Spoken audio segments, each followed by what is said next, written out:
How are you? Thank you, everybody. Thank you very much. Thank you. Thank you. And hello, Janesville, and hello, Wisconsin. We love Wisconsin. Look at this crowd. This is massive. But you know, we're having massive crowds all over the place, and I'll tell you what, you know, and I look at a poll, we're even in Wisconsin. I don't think so. With what I've done for you, USMCA, we got rid of those horrible, you know, you were being charged 287% tariff to do business with Canada. I heard about that. I didn't like that. Your specialty milk people got me. Do you believe it? It was all about specialty milk. That was like the straw that broke the camel's back. I said, what do you mean? Yes, sir, they're charging us 287%. And I said, no, they're not any longer. And we knocked the hell out of it, and we got the brand new USMCA.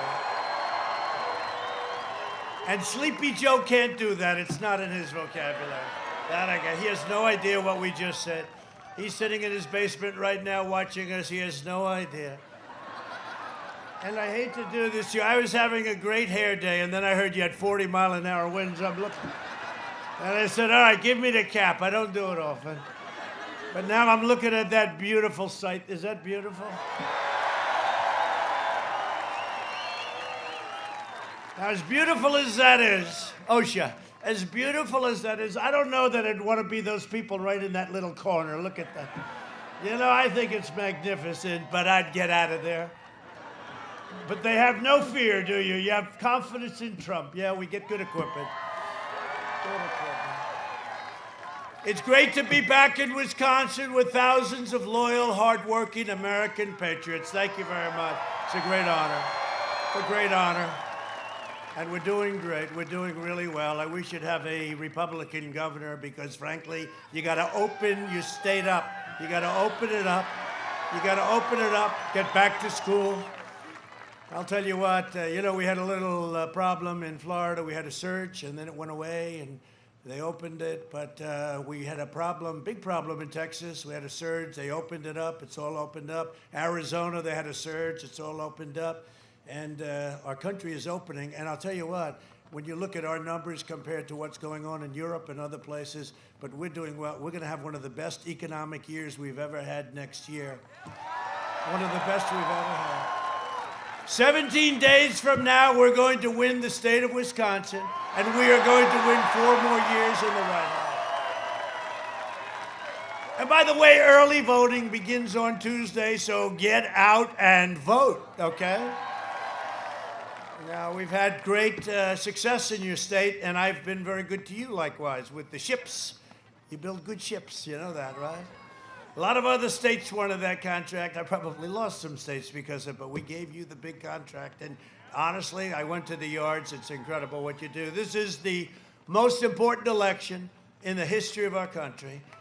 And you know, 6 months ago, I was saying, well, you know, how do you compare with the last one? I don't know. That was important. The fact is, this is the single most important election in the history of our country.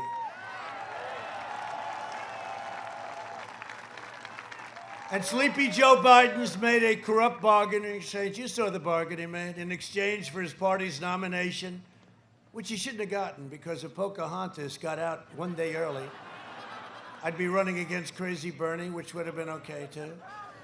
I would have had a small but energized base. Now we have a little bit larger base to run against, but there's zero energy. They're reporting on it. We've got the most energy in the history of politics, and he's got the least. The most in the history. And Biden handed control of his party over to hardcore militant left. The Democrat Party you once knew no longer exists. It's now a party of socialists and Marxists and left-wing extremists. If Joe Biden and the Democrat socialists are elected, and I've always said, our country will never be a socialist country. They would kill your jobs, dismantle your police departments, and you have a lot of great law enforcement people here today. Thank you. Thank you. I think we have every single law enforcement group in the country has endorsed us. Even New York City's finest, you know, they endorse this. First time they've ever endorsed a presidential candidate. It's big stuff. Chicago, Florida, Ohio. Everybody's endorsed us. And I said during the debate, I said, Joe, name one group, law enforcement, that's endorsed you. Name one. And he was starting to go, he couldn't breathe. And then Chris Wallace bailed him out. And I said, Joe, say the words law and order. Say them, Joe. And he wouldn't do it. I said, say the words law and order. Then Chris Wallace bailed him out again. But he can't, because if he says law and order, that means he loses the radical left, you know, which I think he's losing anyway. But they want to dissolve your borders, raise your taxes, destroy your suburbs. Oh, have I saved your suburbs. The women, you know, they keep telling me about suburban women. I think suburban women like me. I've only saved your house, and frankly, I've saved your way of life. I've saved the American dream, but they keep saying, Trump has a problem. Well, last time they said the same thing. It was even worse. They said I had a problem with women, period. And then the night, that beautiful night 4 years ago, was that the greatest of all time? It's probably the greatest night in the history of television, right? That was, we had so much fun, the tears that were flowing out of pure. Remember the tears? From the totally non-biased anchors. We have another one of them coming up next week, you know, Kristen Welker. She deleted her entire account. I wonder why. I can't imagine. You know, I've known her for a long time. She's extraordinarily unfair, but that's all right. We did very well the other night with a person I knew was even more unfair, Savannah. In fact, nobody's seen Savannah for 2 days. What happened to Savannah? What happened to Savannah? They said, we'd like to give Savannah Guthrie. I said, that's all right. What difference does it make? They ask you a question, you give them an answer, right? It doesn't matter. But she was sort of jumping out of her seat. She was like flying for her. She was like, I told you. I said, I don't care what you told me. What does that mean? No, but we actually got 8+ marks on that, but it was very unfair. And then you watch Sleepy Joe get interviewed by George Stephanopoulos, nice guy, but he's a tough guy, and he's tough. I interviewed with him 2 weeks ago. Who's tough? He's given like these lobs, like this, in slow motion, lobs. No, it's unfair, but you know what? It's so unfair, and we're president, and they're not, right? That's how unfair it is. We're. But they want to fund extreme late-term abortion. They want to pack. Well, you got to get out and vote. You got to get out and vote. Got to get out and vote. They want to pack the Supreme Court. You know what that is? They could end up with 16, 19, 20. They want to put far-left judges on the court. They're going to pick people so far left, and you'll end up with far-left justices like we've never had ever before. And our Supreme Court, instead of being what it is now, revered, will end up being nothing. And they want to protect criminals and disarm law-abiding Americans. They want to take away your Second Amendment. If Biden wins, the lawless demonstrators in our streets, and you see them all the time, they're Democratic run. You know, I always say Democrat. You know why? Because it sounds worse. They should actually change their name to the Democratic. Democrat sounds lousy, but you know what? That's actually their name. The Democrat Party. Right? The Democrat Party. So I always say Democrat. They say Democratic. I said, why don't you try changing your name officially? But the lawless demonstrators, and they're all Democrat-run cities and states. Almost every single one of them. And they don't want to really take care of it. They don't want to take care of law enforcement. They want to cut. You see what's going on in Seattle? First of all, the police, who we love, they're all quitting. They're all leaving. And they'd still be occupying Seattle, except they found out that we were going in the morning that they all raised their hands. The reason they raised their hands is we were going in that morning. We're going to take over. Can you believe it? We're going to take over the large section of Seattle that these anarchists had. They're anarchists. That's all they are. But, you know, in theory, law and order is right. In theory, we have to be asked. We have to be asked to do it. The federal government has to be asked. But we went into Minneapolis, and you know what happened? How long did that take? About 30 minutes? Remember, they formed a line, they formed another line, They were not socially distanced, which is very bad. In fact, they were very close. They had the world's most expensive uniforms on. They had helmets that cost a fortune. There was more computer stuff going on in those helmets. But, under the helmets, great brains and tough. And they formed those lines. And then they said, okay, let's go. This is after 2 weeks of destruction in Minneapolis. That's why we're going to win Minnesota for the first time since 1972, Republican Party. We're going to win. Now, it doesn't hurt that in Minnesota they have Ilhan Omar, who hates our country, who's broken the law. But she's broken the law. Let's see what happens, but she's broken the law. But she hates our country.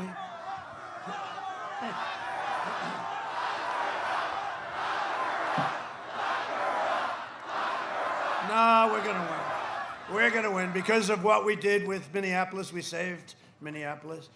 And we saved Seattle. I mean, Seattle was going real bad. And do you want to know the truth? We're sort of saving the whole country, if you really think about it. And that's why we have spirit, the likes of which I don't think any campaign has ever had. That's what's happened. That's what's happened. I just left Michigan, that. Look forward to coming over here, but I just left. And the early voting is going, big. It should. It should go it's supposed to go 70, 80% to the Democrats, and then we come in with the big red wave. It's going to be a wave like nobody's ever seen. Because our people want to get out and vote. So they'll start big heavy when it gets, the early voting, but especially on that November 3rd day, we're going to be swamping it. But here's what happened. And this is early, but, still hundreds of thousands of votes. Here's what happened. So we're supposed to be down, big, and then we catch it like a racehorse. A racehorse secretary would start off and on a ball. Well, that was what was supposed to sort of happen, and then you see what happens in the end, and I think we win, right? But something strange has happened in Michigan. We brought back many car plants, many. They hadn't brought back a plant, I think it's 42 years. And we brought back many, an expansion of the car plant. So in Michigan, a strange thing has happened. We're leading substantially in the early voting. What's that all about? What is that all about? Because something's happening out there. Take a look at this crowd. You can't see it. As far as the eye can see, you have people. As far as the eye can see. This election day, the people of Wisconsin, and you know what? We win Wisconsin. We win the whole ball game.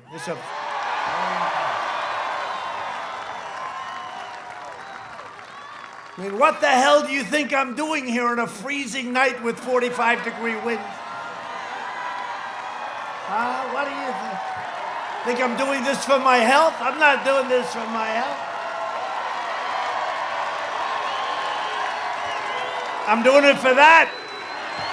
And I'm doing it for that. How beautiful that is. Wow.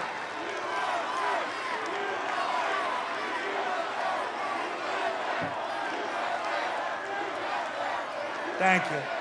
Thank you very much. Thank you.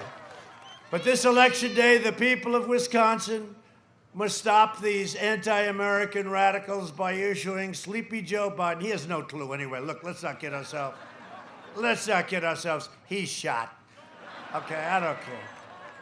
Think of it. Because this puts pressure on you. I am running against, perhaps in the history of presidential politics, the worst candidate. Obama wouldn't even endorse him. They ran together, they went together 8 years. And then even after he won, I didn't think Obama. It took so long, right? And now I heard today, they said, sir, what? Well, we have a little problem. What? Obama's going to campaign for him. I said, well, that's good news. He campaigned harder than Hillary Clinton did for Hillary. And it just made us stronger. I want him to campaign so much. I want him to campaign, because we're going to do even better. But it is true. By issuing Joe Biden a tremendous defeat at the ballot box. But it's not Joe Biden. Remember this.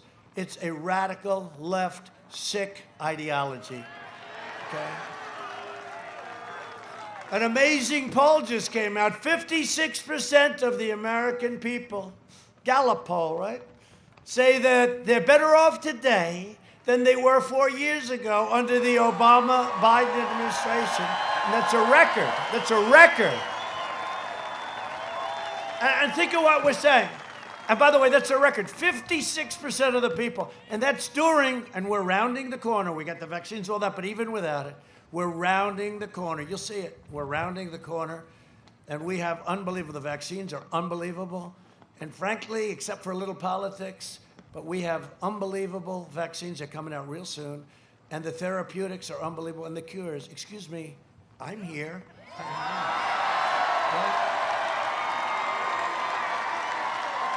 I didn't feel so good, I'll be honest with you. I hadn't been sick in a long time. I don't have any time to get sick. It's good. You know, if you're busy, you don't get sick because you have no time. You don't think about it. But I wasn't feeling so good. I wasn't feeling like your president has to feel. I wasn't feeling like Superman. And all of a sudden, the doctor, we have great doctors. One thing with being president, you got more doctors than any human being.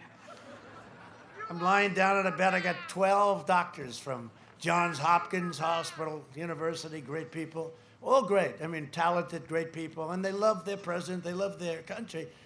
But I have doctors, they wanted to touch every single part of my body. I said, doctor. But I didn't, you know what? I didn't feel great. And there's a drug, it's Regeneron, it's a transfusion.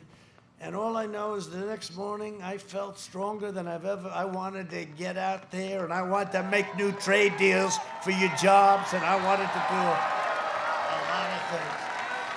We've done a great job, a lot of jobs. It's just a great job. But the most menacing aspect of the Biden-Harris agenda is their attack of law and order. And I was a big part. You know, I came in and I had your sheriff, and what a great guy, Beth. I had your sheriff's endorsement and a lot of other endorsements in Kenosha. You ever hear of a place called Kenosha? Because if I didn't get involved, there would be no Kenosha right now. There would be no. And I wish they called earlier. I wish we could have gotten in a little bit earlier, but that's okay. And say what you want. I'll tell you what. I give you governor credit. Unlike Oregon, because we could solve Portland in about, I'd say, 22 minutes. Okay. They're anarchists. They're wise guys. They live in the basement with their parents. Not with Joe, but with their parents. Different basement. A different basement. They go home with their parents. But wise guys, right? Antifa, radical left. You know, nobody likes to say it. They're Antifa, the radical left. But they're wise guys. We could solve that in 2 minutes, but they don't want to do it. At least your governor said, let's go in and let's solve the problem. And we solved it. It was late, but better late than never. But we solved and we saved Kenosha. And I want to thank the sheriff, and I want to thank the chief. I want to thank all of the law enforcement. I was there. I want to thank the people that were helping rebuild their stores and their businesses. Kenosha. I never thought of Kenosha, that it would be an important part of my life, but it did become, because it was a terrible scene. And it wasn't their fault. It wasn't their fault. But I'll tell you what, your law enforcement did a great job. We did a great job. And I want to thank everybody involved. Our law enforcement in this country, if you let them do fairly what they do better than anybody in the world, they wouldn't have any problem. They wouldn't have any problem. You look at what's going on in New York under Democrats. You look at what's going on in Chicago under Democrats, Portland, Oakland under Democrats, Baltimore under Democrats. We have a great young congresswoman hopefully running in Baltimore. She's going to be fantastic. I hope she gets a shot. Republican. I hope she gets a shot. Today I want to explain to you the threat that their far left plans pose to the safety of your family, your community, and your country. If you give the power to Democrats, the radical left will defund, disband, disarm, and dismantle police departments all across America. Asked if he supports slashing police funding, you saw this last week. He said, yes, yes, absolutely yes. Honestly, look, he didn't even understand the question, but that's what he said. It's just like fracking, right? He said, there'll be no fracking for a year. There'll be no fracking. Then he gets lucky. Elizabeth Warren refuses to get out so Bernie can have the nomination. So Joe lucks into it on a Super Tuesday. And now he's standing in Pennsylvania, and they want to frack because they have 1 million fracking jobs and because we're energy independent and things. So he goes from saying for a year and a half, there will be no fracking. I wanted to put it on a screen, but it was so windy, we would have needed like 15 cranes to hold up the screen. Would have been a giant sale, but we have it. He says no fracking like 18 times. He then becomes the nominee, goes to Pennsylvania, which we're going to win too. He goes to, because in Pennsylvania, I know it well, I went to school there. In Pennsylvania, they believe in law and order, and they believe in energy, and they believe in intelligence, okay? They believe in intelligence. But so he now goes to Pennsylvania, he gets hit hard, and he all of a sudden says, I never said that, there will be fracking. First of all, always follow with these politicians, because, I've only been doing this for a short while. How the hell did I become president, No, I've only been doing it for a short while. But one thing I've learned, but I've known politics, I've been dealing on the other side of politics. One thing, it's the first thing they say that always matters. And he said it for a long time, along with everybody else in his party. And there's no way he could not do what he didn't agree to in the first place. So he gets up and he says, in Pennsylvania, no, we will frack. We will frack. And the whole place, and not once see all the, the fake news media back there, nobody said to him, but for a year and a half, you said there'd be no fracking, and now you said there'll be fracking. And nobody asked him that question. It's an incredible thing. You know why? Because they're fake news. CNN. Only in Wisconsin can this happen. I know you well.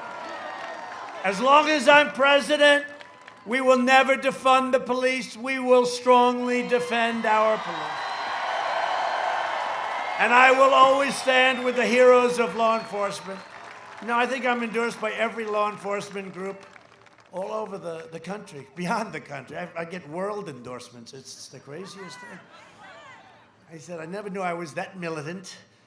And I'm not militant. You know what? I want common sense. I want people to be safe, right? I want people to be safe. The Biden plan calls for abolishing cash bail. Oh, that's wonderful. You have a murderer. They want to abolish, so there are people all over. Look at what happened to New York. They abolished cash bail. Your crime went up like 200%. It's terrible. And it's common sense. It's not like you have to be tough or not tough. It's common sense. They're going to release 400,000 criminals onto your streets and into your neighborhoods if Crazy Joe becomes president. It's not even conceivable. No, running against him, it's put such pressure because I'm running against the worst in the history of presidential, and now if I lose, can you imagine if I lose? I will have lost to the worst candidate in the history of presidential politics. If I lose, what do I do? I'd rather run against somebody who's extraordinarily talented. At least this way I can go and lead my life. But we're not going to lose. We're going to win. We're going to win at numbers. We're going to win in numbers, right?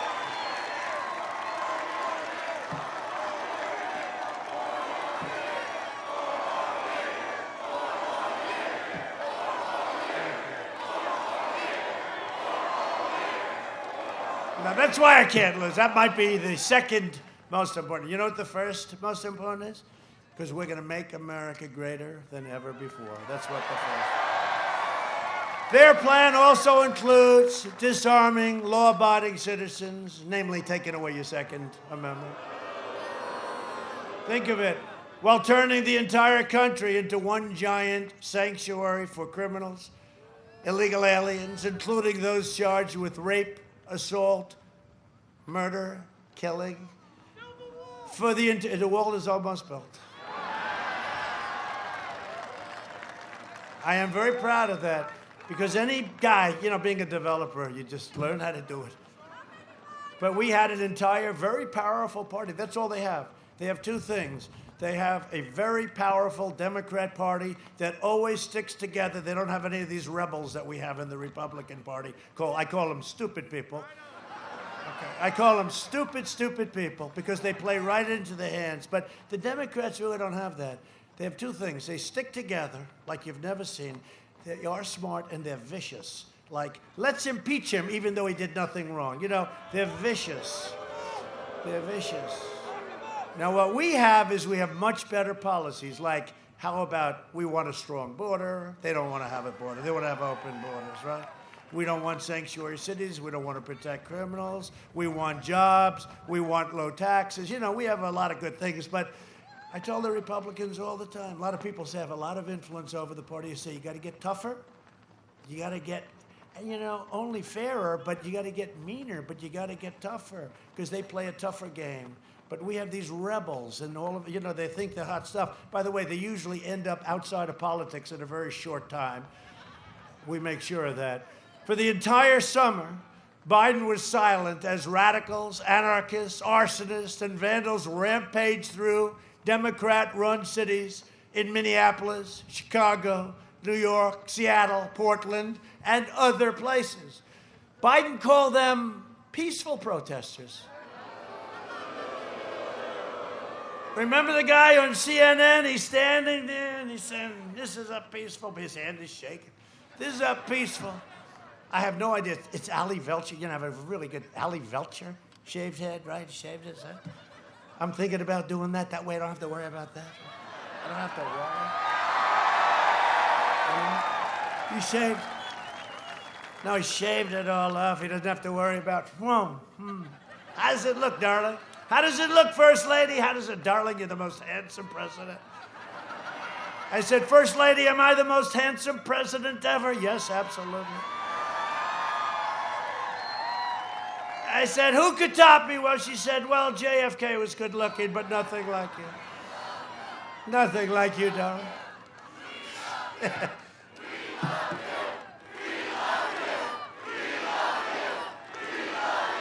Thank you.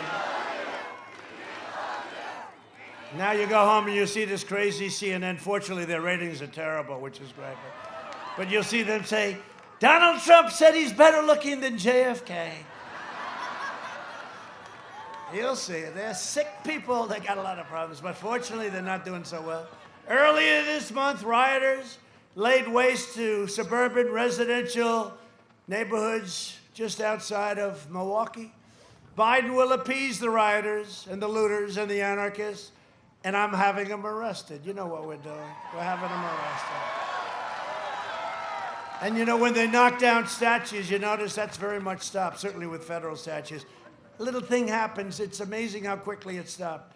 They go to jail for a period of 10 years, you know? It's amazing. They were getting all set to take down the incredible statue of Andrew Jackson right by the White House, right? And I said, we can't let that happen. And I'll tell you what, the police went out and they charged. It was an incredible thing, you know, because today everyone wants to be so damn politically correct. The police are afraid if they touch somebody or speak to somebody rudely, they'll be destroyed. Their pension will be gone. Their family will be gone. No, we got to protect our police. We got to take care. They're going to be fair. And you're going to have problems and you're going to have mistakes. And people will choke. You know, they'll choke and have a decision to make. They have a quarter of a second sometimes to make. And you'll have some bad cops. And we got to do something about those bad cops. And that happens. But 99.9, I mean, we have them. They're the most incredible people and they keep us safe. Right? They keep us safe. They keep us safe. So we have to take care of them. This year, more than 1,000 law enforcement officers have been viciously attacked. Nobody talks about that. You know, nobody talks about that. Several police officers have been very, very brutally murdered. You saw it a month ago with the two sitting in a car.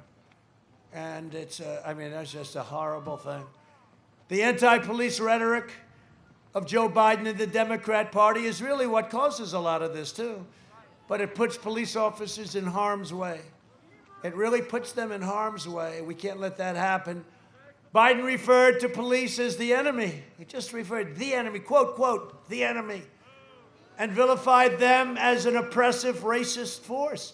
I mean, this guy's gotten just beaten up. He doesn't believe that. I really don't believe. I shouldn't say that. But I don't believe he believes it. Joe's running mate. Oh, how do you like her? Did Mike Pence do a great job? Did our great vice president do a great job? Never let you down. It was just too easy. I said, Mike, that was just too easy. That's not. Oh, she was just terrible. She was terrible. I mean, I couldn't believe he picked her, right? I've said it a lot. She treated him worse than Andy. What, they have 27 candidates, right? 27 for this job. I could tell them, it's not that easy. Well, don't forget, we have done more than any administration in the first 3.5 years in the history of our country.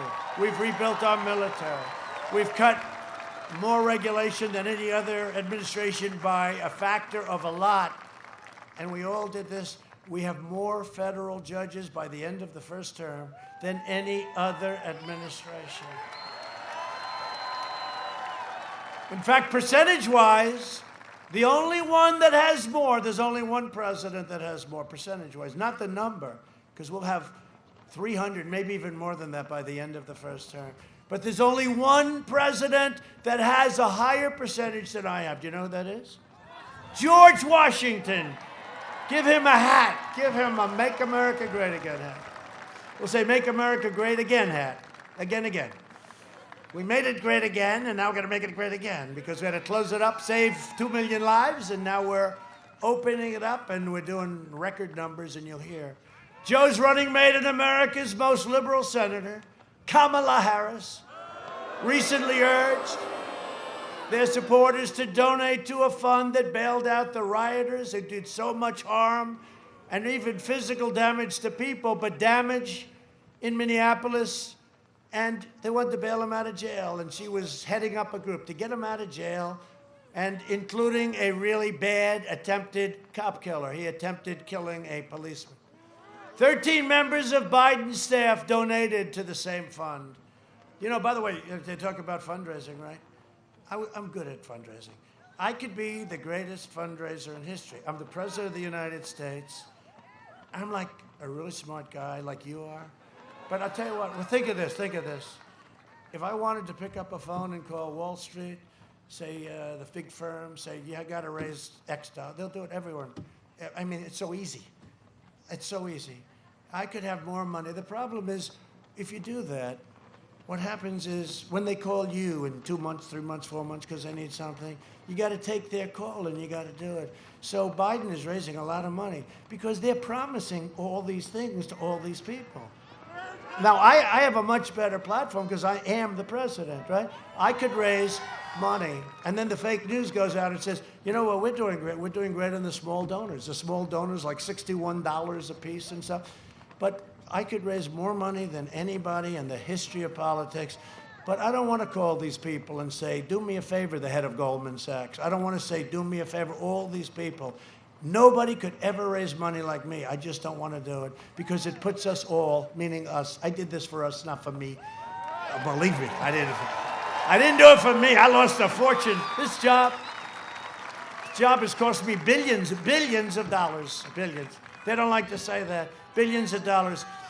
And yet if a man from Kuwait comes up and stays at one of my hotels for $259.13, takes a room. Next day, Trump takes Arab as a guest in one of the hotels. I mean, you know, billions I lost. And that's okay, because I'm doing something that's the most important thing I've ever done. I don't care. There are a lot of rich people around. What the hell difference is it? But I've lost billions. You know, I never talk about it. They never talk about it. So I get paid, I guess, $450,000, and I give up my salary. I don't get it. You don't read that. You don't read it because you know what? It's not good for them to say that. And I don't talk about it, but tonight I'll talk about it. So I get the highest salary because you're the president, and I give it up. I don't take it. So that's nice. But I would say it cost me $2, $3, maybe more $billion, and all the work. I have good kids. They don't do jobs. I don't say you can. Can you imagine if they wanted to go to the Middle East and do jobs all over the place? I'd have hotels being built in every city, in every country in the world.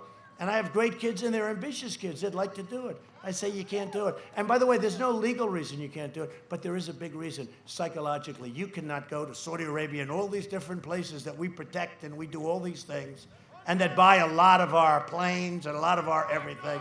You can't allow them. You can't allow them. So that's the way it is. But I would be the greatest fundraiser in the history of politics. But if you don't mind, we don't need the money, you know? And we won't do it that way. But they're raising a lot of money. And every time I see them raising a lot of money, I say, because I know exactly what's going on, deals are being made. especially when you look at Joe Biden. I mean, look at what's going on with that family. The Democrat Party's war on cops is driving police officers to leave their jobs in record numbers. No one is hurt more by the left-wing crusade against law enforcement than African Americans. They're hurt the most, and you look at it and you know it. Last year, and by the way, large percentages of our policemen and women are African Americans. It's a black community. Last year, in just 4 Democrat-run cities, over 1,000 African Americans were murdered as a result of violent crime. This year, murders in Democrat cities have increased by more than 30%, and we'd help them. We'd help them. We want to help them. We say call. I say call. They don't want to call. More than half of the victims are African Americans. Joe Biden and the left ignore these American victims. I never will. We're never going to ignore them. We have done more for the black community than any president, with the exception of Abraham Lincoln. It's true. It's true. Criminal justice reform. Obama couldn't do it. I don't even think he tried to do it, frankly, but he could have never done it. Bush couldn't do it. None of them could do it. None of them. And it was desperately needed. Criminal justice reform, I did it. Prison reform, we did it. We did things nobody. How about opportunity zones, right? So great for Hispanic, so great for the black community, the jobs. We worked on that with a great senator from South Carolina, Tim Scott. Great senator. Historically black colleges and universities. You went to one. Oh, which one did you go to? I love them. Very good. That's a good one. I don't know if I could have gotten in. That's too good. That's too tough. That's a good one, right? That's good. Well, anyway, they have to be happy with me. But listen, so after 3 years, every year, a group of like 44 people, 44, 45, they'd come up, the head people at all of these colleges. And they'd come up and I'd see them. And the first year I saw them, I thought it was routine, and they're up because they needed money for the colleges. I said, oh, that's interesting. Second year, I said, what are you doing back here? Why are you back? He said, we have to come every year. For years and years, decades, they've been coming up every year. And then I see him the third year, and I say, wait a minute, let's get this straight. You mean you come up here every 3 years to beg for money? He said, we beg for money, and we feel like beggars. He's one gentleman who's great. He told me exactly those words. He said, they make us come back every year. Obama never did it. Obama never did it. And I said, so wait, here's what we're going to do. We're going to get you long-term funding. And here's what I did. I got them more money than they were asking for. And now for a 10-year period, and I said, the only bad news is I may never see you again. I may never see you again. But we did that for the black community, and we did a lot of other things. And I say that nobody's done more for the black community. But with all of that, the biggest thing of all is criminal justice reform. You know about Alice Johnson, and we have so many people like Alice. She's an incredible person. Ask yourself this question. Do you want to vote for the candidate supported by anti-American rioters, or do you want to vote for the candidate supported by so many of our great people and the heroes of law enforcement? And that's what it is. You know, Biden made his speech, I think it was today. I mean, he makes so few of them. I think, he stays in his place in Delaware. And I like Delaware, but does he ever leave Delaware, right? But he made a speech. There was nobody in the audience. And they never say this. They never say it. We come here, take those cameras and show the police. Please, okay, you know? We come here. No, I'm telling you, today, I think the camera slipped. Because in his case, they shouldn't show the audience. In our case, they should. And the camera must have slipped, and then there was like nobody there. He's speaking, and there's nobody there. And I'm saying, nobody reports that, and he never leaves this little area. And you know, I'll tell you what, as President of the United States, I met with Gold Star families the other week. I meet with a lot of people. I have an obligation. I can't lock myself into a basement in the White House. I can't lock myself into a beautiful bedroom at the top of the White House. I can't, where you'd be, there's no risk, no nothing. I'm the President of the United States. And I would often say, I would often say, I meet people, and these are incredible, like the Gold Star families. They lost sons and daughters and husbands in Iraq and Afghanistan and other places. And I can't say, I want to cancel the meeting. And I met about 48 families. And you know, when they come up to you, and they're close to you, and they were tested and all, but you know, there's questions all about everything, right? This is a very difficult situation. And when they come up to you, and they want to say, my son was so brave, and they want to tell you the story, it's amazing. I mean, their son died 3 or 4 years ago. This is all, in almost all cases. I say, so tell me what happened. Sir, my daughter was a helicopter pilot, and she was so good, sir. And she was shot down, sir, in Iraq. And then they tell me what happened and how brave and how great. And I can't say, do me a favor, you just can't do that. And I say, every time I meet with groups of people, it's not all like that, it's also other people, and you meet with journalists, but I can't cancel, like cancel culture, you know, they want to cancel everything, right? I can't cancel these people. I have to take care of our people. And every time I do it, I say, you know, it's risky. And sure as hell, I caught it.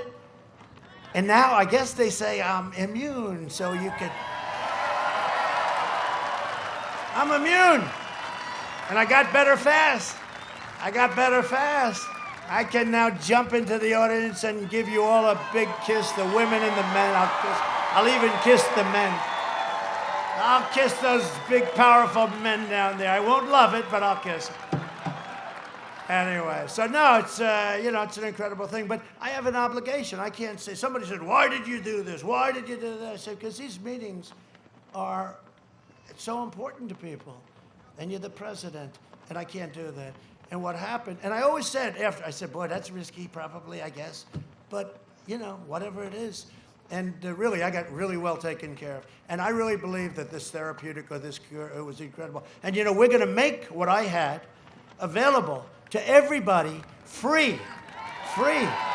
It's incredible. The antibody. I think the antibody is the best thing. We're going to make it free. So, you know, and it's been incredible what we've been able to do.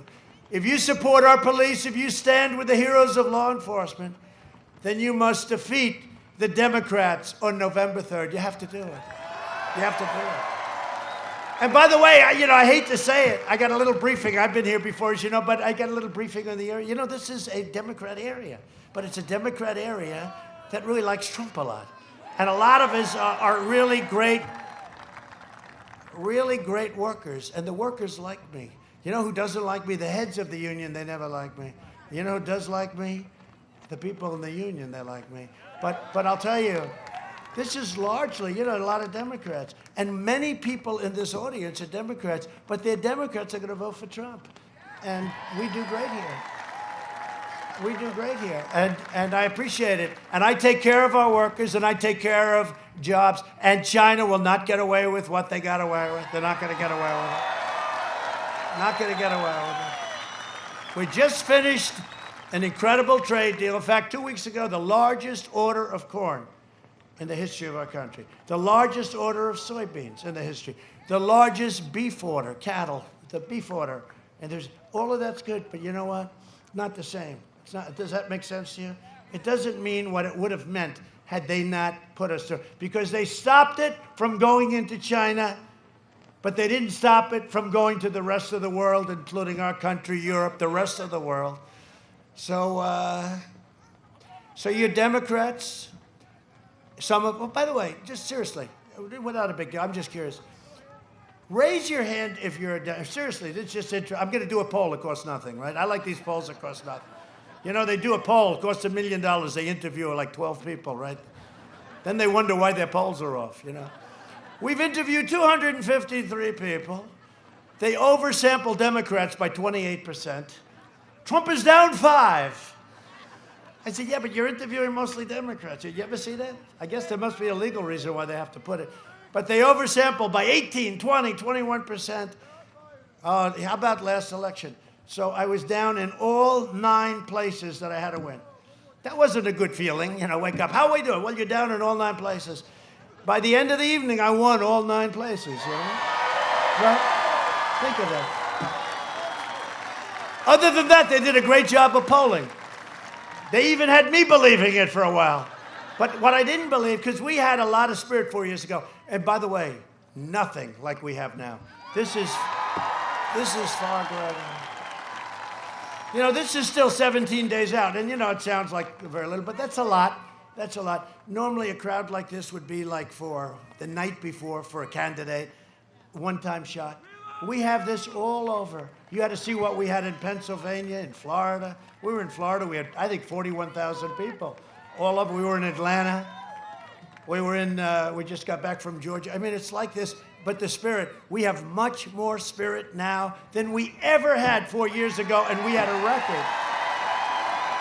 A record. But you know what? The media is more corrupt, and they're worse.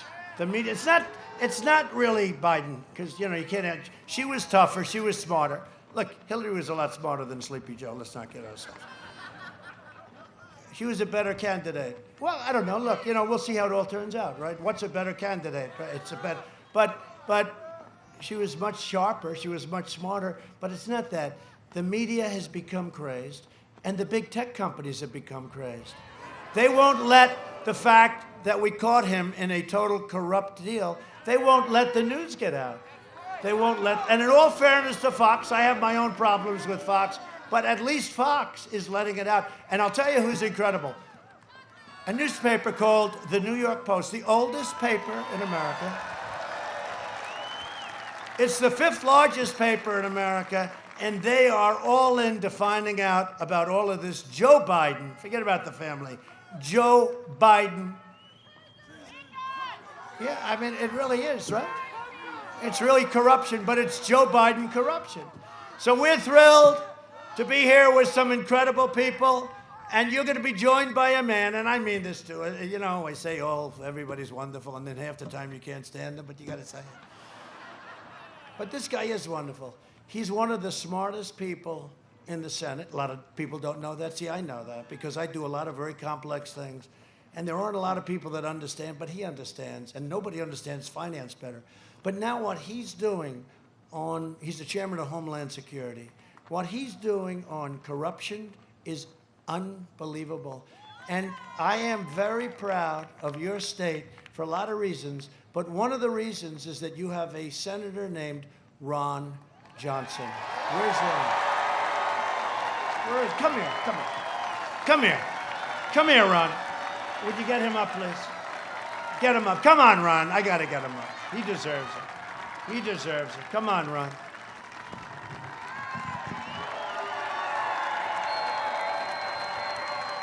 Come on. Secret Service is worried about it. Don't worry about it. He is one of the greatest people. He's one of the greatest senators. And he, I guess, you know, whenever the hell you're running, I'll be here for you. I will tell you that. Please say a couple of words. Well, thank you, Mr. President. As I was saying in the pre-program, what I admire about President Trump is his tenacity. You know, the unfair treatment in the press by the Democrats, by the deep state, it doesn't deter him. He gets up every morning, he wants to make America great. And he talked about the First Step Act. I was a witness. That criminal justice reform was dead. It was going nowhere until President Trump stepped up to the plate and made sure he got it done, and he did. Another piece of legislation that's very dear to my heart was something, again, it was dead, it was going nowhere. It's called right to try.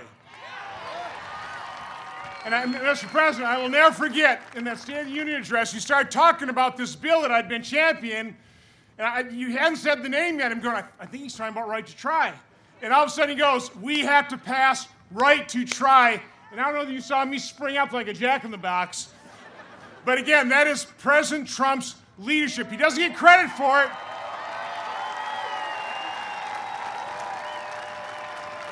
But he wakes up every day like the rest of you, loving this country and doing everything he can to make it a greater country. God bless you. God bless President Trump. Thank you.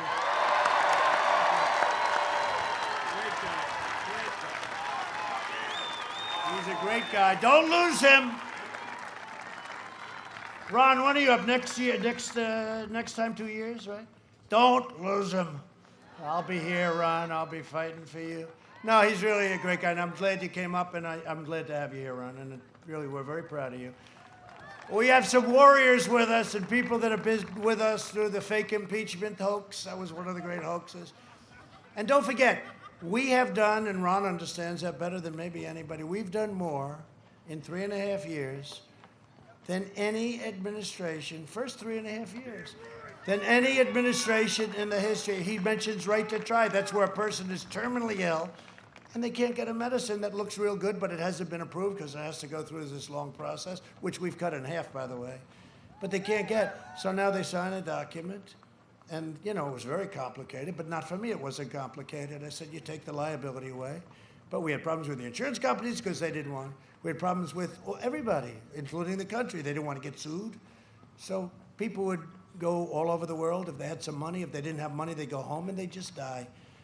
And now if we have something that may work, but it's 2 years away, 3 years away, they sign just a quick waiver, and we've had right to try. And Ron, I don't know if you know the success rate. It's been unbelievable, the number of people. This isn't just trying. We have kept people alive and healthy and well and fully recovered.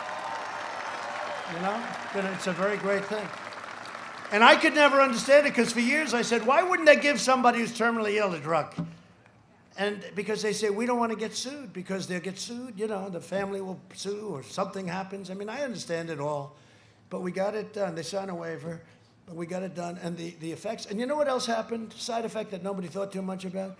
These companies that are trying to prove that their drug works, I'll tell you, if it works there, it works everywhere. It's incredible. And they're able to speed it up, where they speed them up, because we've had some unbelievable stories. One in particular that I know, a young lady who spoke at the National Convention, Republican National Convention. But the success rate has been incredible. So I want to thank you for that. You're right. You're one of the real authors of it.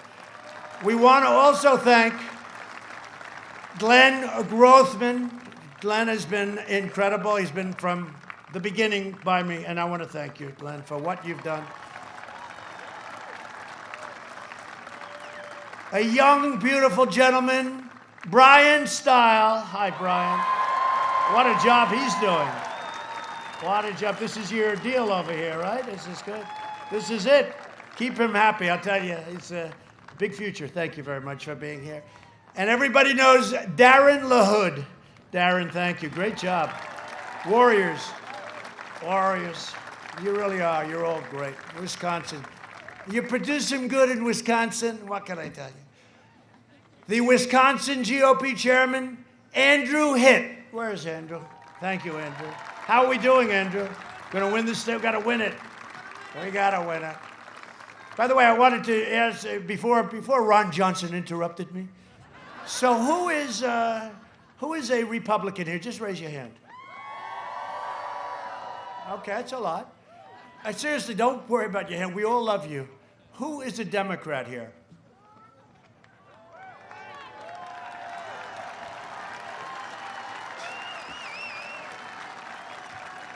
Republicans, you better get out there and win, huh? No, and we really do. No, we appreciate it. We have a lot of them over there, too. We have a lot of Democrats, but we really do appreciate it. You know, because ultimately we're looking for the same thing. We're looking for unity. We're looking for one country. And the question was asked a week ago, and they said, what about bringing the country together? Because I want that. And I said, we were there.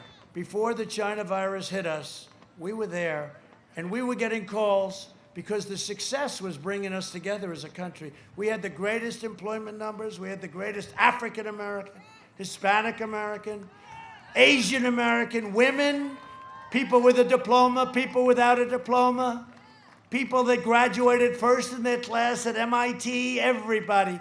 We had 160 million people working. We never had anything like it. And I'm telling you, I bet it was true with you guys, we were getting calls from people that you would least suspect, and the country was coming together. Then we got hit by the China virus, and it was back to the drawing boards. But the country was coming together, and it's going to come together. It's going to be success. And next year, we're going to have the most successful year economically, I think, that we've had. I also want to introduce the Republican candidate for Senate from the state of Illinois, Mark Curran. Mark? Great. I heard you were here. Good. Good. Good. I like it. That's great. Good luck. I hear you're doing well, Mark. Good luck. Great to have you. Thank you very much. Tell you what, Illinois could use a new governor.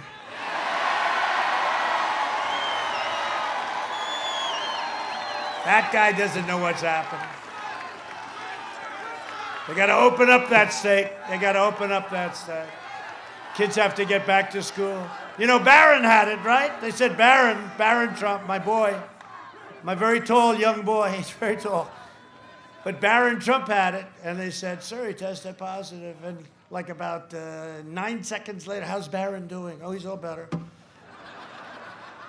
No, young people, you know, they have, we hate to admit it, they have the stronger, they're very strong immune system, incredibly strong. We have to get back to school. Have to get back to school. You watch what happens. On November 4th, they'll all say, all right, now everybody, they're only doing this for politics. I really believe that. Because they want the numbers to look as bad as possible. So whether it's your state or whether it's an Illinois or whether it's New York or whether it's Michigan. Hey, we won the case in Michigan. The courts have now forced her. They said it was unconstitutional. Watch here was doing. The only person in the whole state that was allowed to have fun and go bony and play tennis and do whatever he wanted was the governor's husband, right? Her husband was free to do whatever he wanted, but other than that, it was like a prison she was operating. This election is a choice between a Trump super recovery and a Biden depression. And, you know, they're going to raise your taxes substantially, like quadruple. There's the only candidate, you know, all my life I've been involved in politics, never from this side, but, you know, a few years ago I said, let's give it a shot. But I've always been involved. This is the only time in my life, you know, I always heard it was good to cut taxes. I said, how do you say we're giving a massive tax increase to everybody? And it's everybody. Because, you know, you're getting thousands of dollars a year from my tax cuts. We gave the biggest tax cut in history. And he wants to end the Trump tax cut. Now he's saying, well, I won't do that. The same thing like fracking, you know, I'm going to frack. Okay, he's just changed his mind. But he wants to end it. And don't forget child tax credit. That's $1,000 for every child. So he's going to end all that. So he was going to end. We're going to end. He didn't realize that the middle-income people are getting a tremendous tax cut. And if you add energy to it, because they'll drive energy through the roof, you know. They want to end fossil fuel. They're going to end fracking. 100% they're going to end fracking. I mean, this guy goes about, we're going to end fracking for a year and a half. Then he lucks out, gets the nomination because Pocahontas refused to do what she should have done if she believes really in his philosophy of being a socialist, right? And he gets it. And as soon as he gets it, he says, no, we're going to frack. It's the craziest thing I've ever seen. But if you add energy to it, right, you add energy, we're talking about $6,000, $7,000, $8,000 a family. That's a tremendous amount. There's never been anything like that. So if you vote for me, you'll have the greatest. If he gets in, he's going to raise your taxes like crazy. If he gets in, and it's not him, again, it's his people that tell him what to do. If he gets in, you'll have the greatest depression in the history of this country. Your stocks will go to hell. Everyone thinks stocks, oh, it's rich people. Everybody owns stocks. Your 401ks. Who has a 401k here? That's a lot of people. Okay. Are you practically at your all-time high, right? Your 401ks will be like waste paper basket stuff. They'll be right there on the floor. You'll have a depression the likes of which we've never seen, with the possible exception of 1929. Because I don't think it gets much worse than that. But you can't do that. You can't let this happen, because he'll destroy everything we've done. You know, regulations, we cut more regulations than any administration in history. And regulation may be more important in terms of jobs and everything than even the biggest tax cut. It's the biggest tax cut in history. And I think the regulation cut, which is more than any president's done, no matter they were 8 years or in one case more, it doesn't matter. Our regulation cutting was the biggest. He wants to put them all back. That means all these companies that moved to America, that moved to the United States, that came here because of lower taxes, because of all of the things that we've done. Used to take 18 to 21 years to get a highway built, to get a highway approved. We've got it down to 2 years. And and let me tell you, it may not make it if it doesn't work environmentally or if it's unsafe. But at least you're going to know. We're trying to get it to 1 year, by the way, and we're close to getting it. But it used to take, we have highways for 20 years they've been trying to get approvals. And then after that gets approved, it's totally different, and it costs hundreds of times more money. If you vote for me, prosperity will surge, normal life will fully resume, and the next year will be the greatest year economically in the history of our country. Joe Biden would terminate our recovery with a draconian, unscientific lockdown. Not that you're already in it. And he'll keep Wisconsin locked up, locked down, and closed for business. Biden will shut down the country, delay the vaccine, and prolong the pandemic. And companies will be afraid to invest in Wisconsin. If you have this happen, and our country, but you have a Democrat governor, I don't know him, but he's a nice guy probably. But I will tell you, companies, big companies, very strong companies like, as an example, Foxconn, they don't want to invest with these people. They don't want to invest. They don't have any security. They don't want to invest. I get in. Companies like that will put more money in than they even promised. But they're very concerned. They have to have the right climate. So we are going to do things with Wisconsin, but we're going to do things with this country like, honestly, has never even been done before. And people will come together because of success. So we're delivering a safe vaccine very soon and a rapid recovery. Biden's plan will crush Wisconsin. My plan will crush the virus and will make Wisconsin greater than ever before. That's what's going to happen. It's going to happen fast. You have a spike, you have a surge, but if you remember, 2 months ago, Florida had a big surge. It's now gone. The numbers are very down. It's totally open. Texas had a very big surge, and now it's down. If you look at Arizona, had a big surge. All great governors, and it's down. It's down to all low numbers, really no numbers. And you're going to have the same thing. But you got to open up. You got to open up. Got to get the place going. Joe Biden is the living embodiment of the corrupt political class that enriched itself while draining the economic life and soul from our country. 47 years. And he says, well, I should have done this or that. I said, Joe, you were here for 47 years. I always hate it when he says that I should have done something. And I said, and he only left a short time ago. It wasn't like they were, 25 years ago. He's been at a high position for 47 years. I said, Joe, you could have done something. For the last 47 years, Joe Biden, you shipped away your jobs, shut down your factories, and you know it very well. You got hit hard here. Threw open your borders and ravaged our cities while sacrificing American blood and treasure in endless wars that were ridiculous in countries that you'd never even heard of. Joe Biden, they're all coming back. They're all coming back. Got a lot of them. Most of them are back. Joe Biden is and always has been a corrupt politician. I hate to say it. And the Biden family is a criminal enterprise. It really is. It's a criminal enterprise. To be honest with you, he makes crooked Hillary Clinton look like an amateur. And China has already bought and paid for Joe Biden. Let me tell you, if Joe Biden became president, China will own this country. China will own. They're paying us billions and billions of dollars a year. I charge them billions. They never paid us 10 cents. I gave $28 billion to the farmers, many of them right here. 28, 12 and 16, 2 years. I said to Sonny Perdue, Secretary of Agriculture, great guy, how much have we been targeted for our farmers by China? He said, sir, 2 years ago, $12 billion. And last year, 28 billion. I said, that's good. We're going to target them. We took $28 billion. We had tens of billions left over. They went to the Treasury, our Treasury, by the way. Our Treasury, right into our Treasury. Not into China's Treasury, our Treasury. But we had $28 billion that went to the farmers, and a lot of you farmers got it. I also cut the tariffs between Canada, what they were doing to you, with 287% tariffs. So I'm not just running against Biden, I'm running against the left-wing media, the big tech companies. But if you think about it, the Democrats and the media are one and the same. When you look at MSDNC and you look at fake news CNN, then you look at the fake New York Times, a failing New York Times.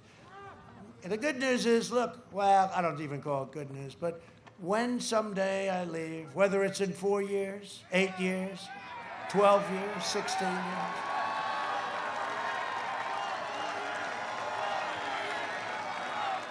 Now the story tomorrow will be with the fake news.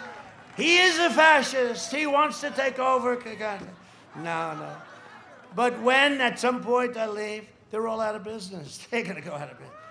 They're going to go out of business. They know it, too. That's why I expect someday they're going to all get together and say, let's endorse him. I mean, it's fun. Because he's done a really good job, and they know that. This political class has nothing but disdain for you and for your values. They flood your communities with criminal aliens, drugs, and crime, while living behind gated compounds and communities. They oppose school choice, so important is school choice, while sending their families to the best private schools. They attack the Second Amendment while employing armed guards for themselves. They want to get rid of your Second Amendment. It's not going to happen with me, I promise. I don't think they'll get Ron Johnson on their side. Ron, can I have your pledge, please? I will protect. Okay, we got Ron Johnson. Fellas, we have your votes. In 2016, Wisconsin voted to fire this corrupt and decrepit political establishment, and you elected an outsider as president to finally put America first. That's what you did. To defend our workers and our national security, I took the toughest ever action to confront China's rampant theft of American jobs. When China targeted us, we targeted them, and it was very simple, and now we're providing all sorts of everything, what we're doing for you. We have $13 billion coming to help our farmers, in addition to all of the money that China paid our farmers, including Wisconsin's incredible dairy farmers. How's the dairy business? Right? Anybody here do specialty milk? People don't realize that. Specialty milk are very important. Is there anybody? It's a very small part, but it was like the straw that broke the camel's back. Because I met with these guys, and what they were doing, ripping you off on the big stuff, specialty milk. And anybody do specialty milk? I don't know.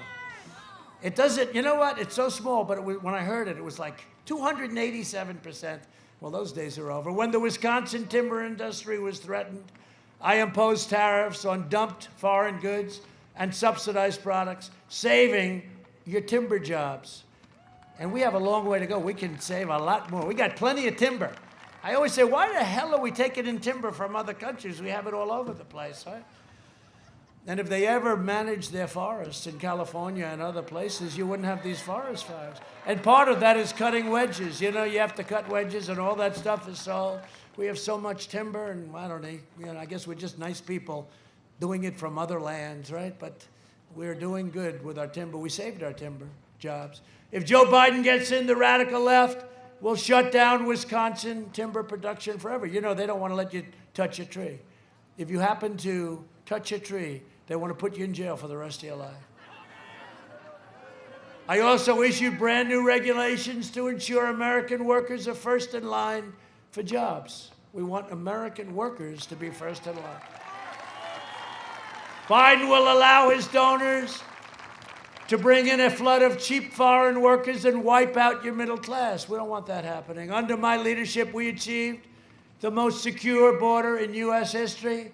Our southern border is so secure. That wall, we're doing 10 miles a week, and we'll be hitting over 400 miles within a period of a couple of weeks. And it'll be finished very soon.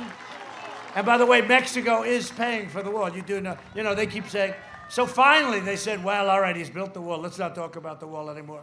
So now whenever they go, but Mexico's not paying. No, Mexico is paying. We're putting a charge at the border, and Mexico's paying us for the wall.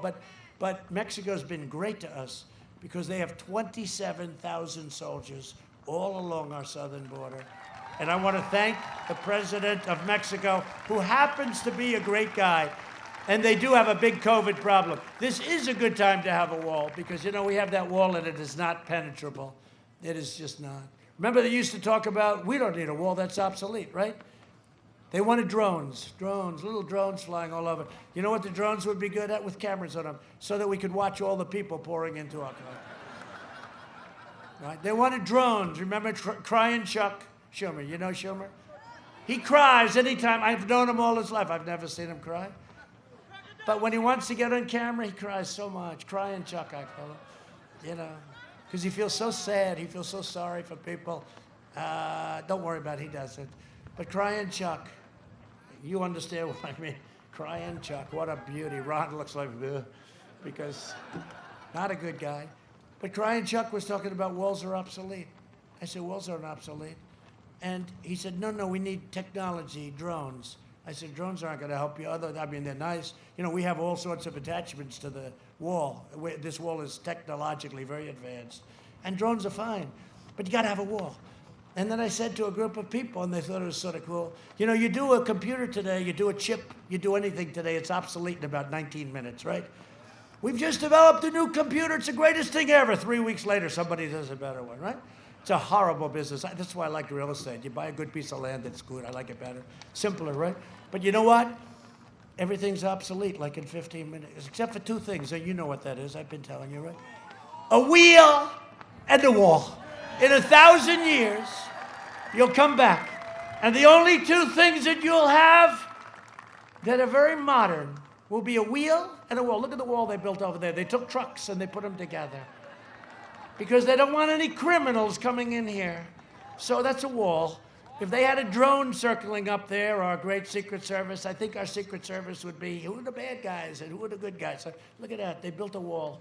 That wall took them about 12 minutes. But the two things are a wheel and a wall. Everything else is going to be obsolete in about 12 minutes. In the last 3 years, we've arrested over 500,000 criminal aliens, including those charged with murder, assault, sex offenses. We have over 6,000 murderers that ICE has apprehended in our great Border Patrol, and we owe them a debt of gratitude. Think of that. Think of that. 6,000 murderers we took off the streets. In some cases, they're so bad we didn't even want to give them. We have to take care. I don't want to pay for them for the next long period of time. Frankly, if it was up to me, I'm a person that believes in the death penalty, but what are you going to do? So controversial. So we'll end up keeping them for 50 years. We'll end up feeding them for 50 years. But look, let me just tell you, we have what the job that ICE does and Border Patrol, and you know, like this guy's a tough guy. You don't want the job. You don't want it. You don't want it. There's a couple of guys could probably, maybe you'd be good at it. I don't know. He looks pretty tough. You got to be tough. You know, these guys, the ICE guys, you'll see these killers from the MS-13. They're total killers. Sit down, folks. You just relax. Look, they're so exciting. They won't sit down. Just sit down. But you know, you get these killers. What? They'll be standing up in about 2 seconds.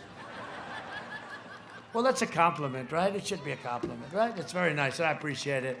But relax. Relax. What the hell else do we have to do tonight? The fact is, does anybody have a better time than at a Trump rally, right? But we don't call it a rally. We call it a friendly protest because legally, if I call it a friendly protest, you're allowed to be here. If you call it a rally, you're entitled to 2 people or something. So I said, let's call it a protest. So everybody raise your hand. This is a protest, right? That's actually true. Under the Biden administration, these criminals would be set free. Under the Trump administration, these criminals are put in jail or they're sent home. We can't do this. And by the way, the MS-13 gang members are the worst anywhere in the world. They don't even want, right? They don't even, I hope you didn't come into contact with one. No? You know too much about them. I don't know. I'm worried about you. Stand up. I'm worried about you. What the hell do you know so much about MS-13? Look at that guy. You're not, is he with you? You know what, can I be honest with you? If he's with you, you have no problem. You got no problem. Thank you. Thank you both very much. That's great. Great. But the MS-13, they're killers. They're horrible people. And these people go in and they go where they call them a nest, where they'll be standing, and they'll just run in and start swinging and fighting. And they always come out on top. And you know what? There aren't a lot of people that would be good at that job. And we have to respect those people that protect us like this. Immigration security is national security. Remember that. And we have to have borders. A nation without borders is not a nation. We don't have a nation. So on behalf of the United States, I'd like to extend my really sincere condolences to a friend of mine, President Macron of France, where they had just yesterday a vicious Islamic terrorist attack, beheading an innocent teacher near Paris, beheading. A horrible thing, and they've apprehended 9 people, who knows. But we've been very, very strong on radical Islamic terrorism, and we do have a ban. People said, oh, that's such a terrible thing. Remember I put the ban on? And then we got sued, and we lost, and then we won in the United States Supreme Court. We've also invested, and France is having a hard time, and Macron's a great guy, and I just want to say whatever we can do. We've also invested $2.5 trillion, with a T, $trillion in the U.S. military, which was totally depleted when we took over, including major contracts to build new warships that saved the historic shipyard right here in Marinette Marine in Wisconsin. We gave you billions of dollars. A lot of states wanted that contract. I gave it to you. And I came to Marinette about 3 months ago, and they do a great job. But a lot of people wanted that. A lot of states wanted it. And it's okay. I'm going to lose those states, but that's all right. I'll just remember that, Wisconsin.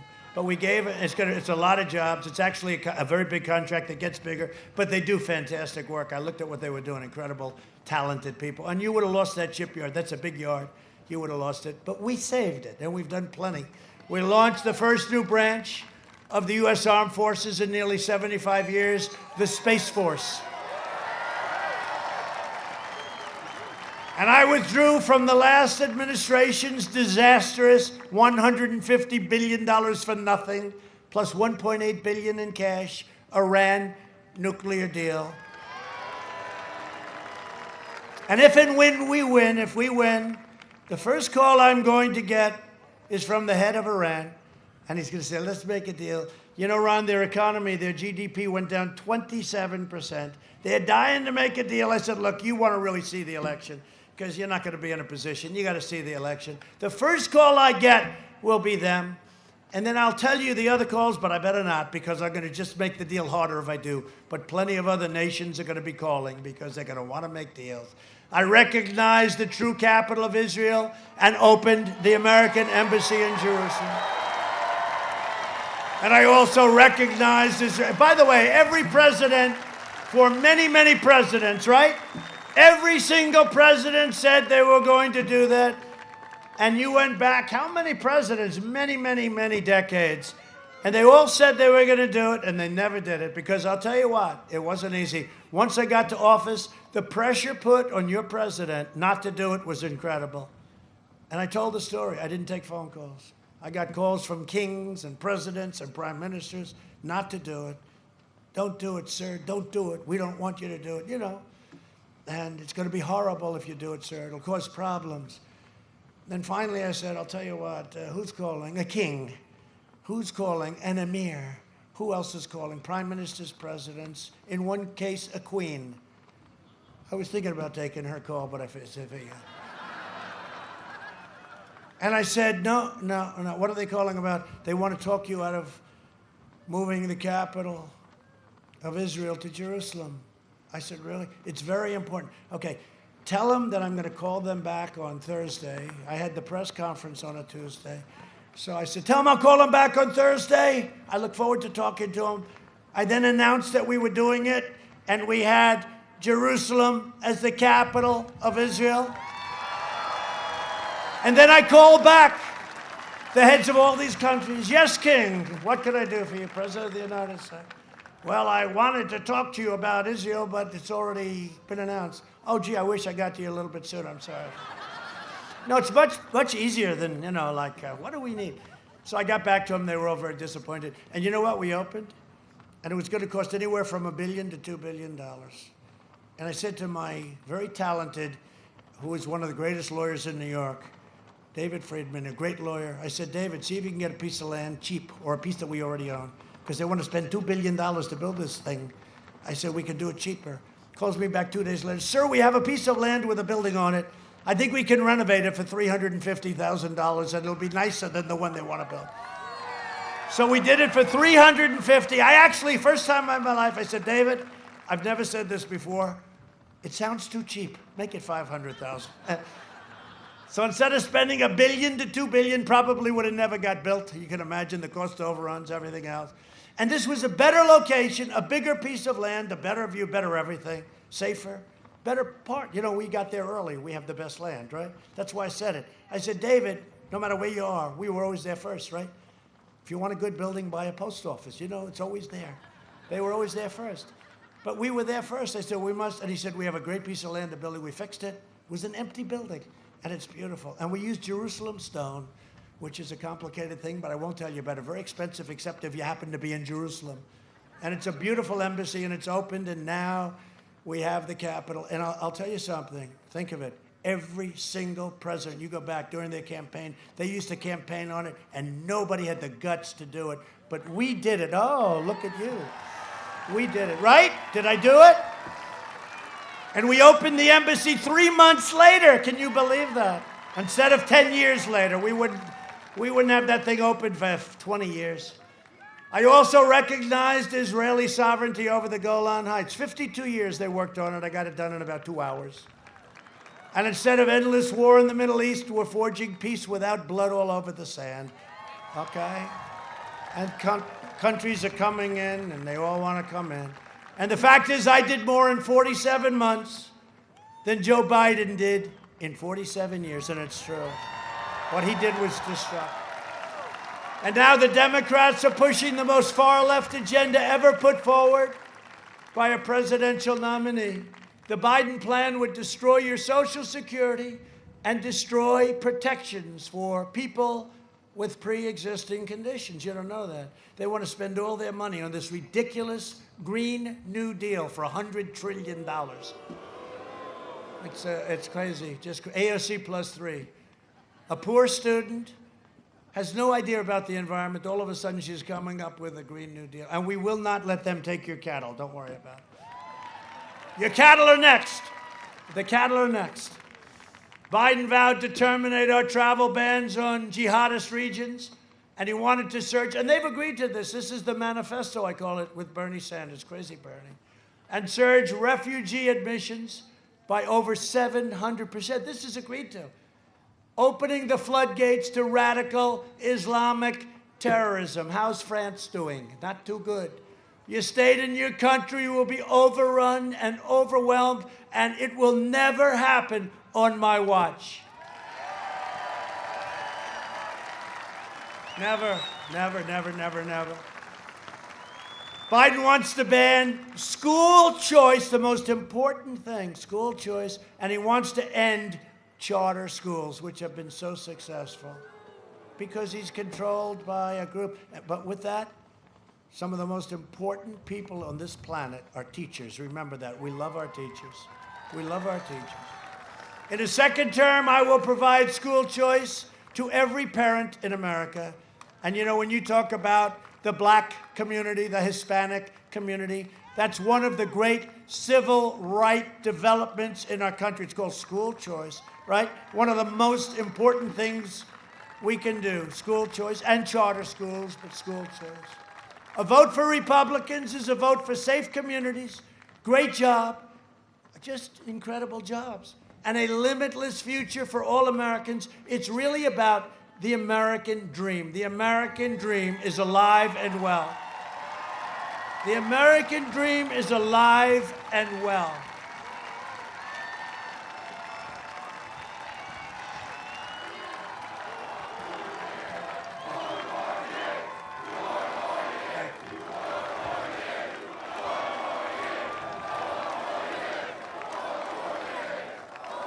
Thank you. Please, thank you very much. And I will say again and again, had we not been hit with this virus, you would have seen things that like you've never seen before, but we're going to have it back there very, very soon. We're setting records. We're going to have it back very soon. So in conclusion, over the next 4 years, we will make America into the manufacturing superpower of the world, and we will end our reliance on China once and for all. We've already started. We will hire more police, increase penalties for assaults on law enforcement, and we will ban deadly sanctuary cities. We will uphold religious liberty, free speech, and the right to keep and bear arms. Second Amendment. We will strike down terrorists who threaten our children and our citizens, and we will keep America out of these endless and ridiculous foreign wars. We will maintain America's unrivaled military might.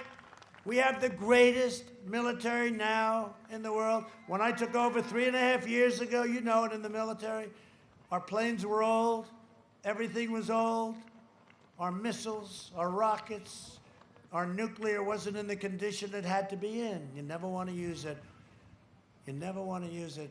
We hope to God we never have to use it. Now we have the greatest weapons ever produced by a single country. Not even close. The hydrosonic missiles. I call them the super duper missiles. They go 7 times faster than a normal missile. Now, President Obama let that get away. They took our plans to Russia and other places. But now we've done, because we had the technology like nobody else, so that missiles, rockets, ships, tanks from Ohio, we make them in Ohio. We kept the plant open. I kept that plant open. Lima, I kept the plant open. I said, you can't close this plant. The plan was to close it. I said, you can't, it's the only place in the country. I went to Ohio with Jim Jordan, a great guy. I visited, and I saw the people, and I saw the technology and the complexity. I said, you'll never be able to build a plant. You'll never be able to reproduce it. Anyway, we kept it open, and now it's working 24 hours around the clock. Okay, all made in the U.S. New jets, the fighters, F-35s, everything new. And when I took over, our military, and you know it, the military people, it was totally depleted. We now have the greatest. We're the envy of Russia and China and North Korea and every country in the world. There is nobody that has anything near our weaponry. And again, we hope to God we never, ever have to use it. But we will have peace through strength. That's what it's all about. We will end surprise medical billing. Require price transparency, which goes into effect on January 1st, and further reduce the cost of prescription drugs. You know, I invoked a thing, you know that what I did, I invoked a favored nations clause. So we are going to pay whatever the lowest price in the world. I said, that's what we're going to pay. The difference is 60, 70, 80, 90% reduction. I am not very popular, however, with Big Pharma. They're spending a lot of money on ads against me. When you see those ads, please remember your drug prices are coming down for a reason. The most powerful lobbyist in the world. They have the biggest lobby in the world by far. But it's the only way. I mean, every year that what they were doing to people, no good.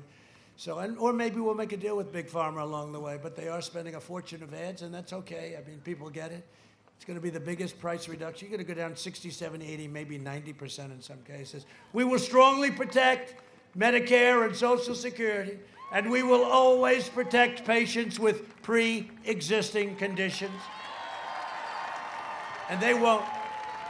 America will land the first woman on the moon, and the United States will be the first nation to land an astronaut on Mars. We're getting very close. We will stop the radical indoctrination of our students and restore patriotic education to our schools. We will teach our children to love our country, honor our history, and always respect our great American flag. And we will live by the timeless words of our national motto, "In God we trust."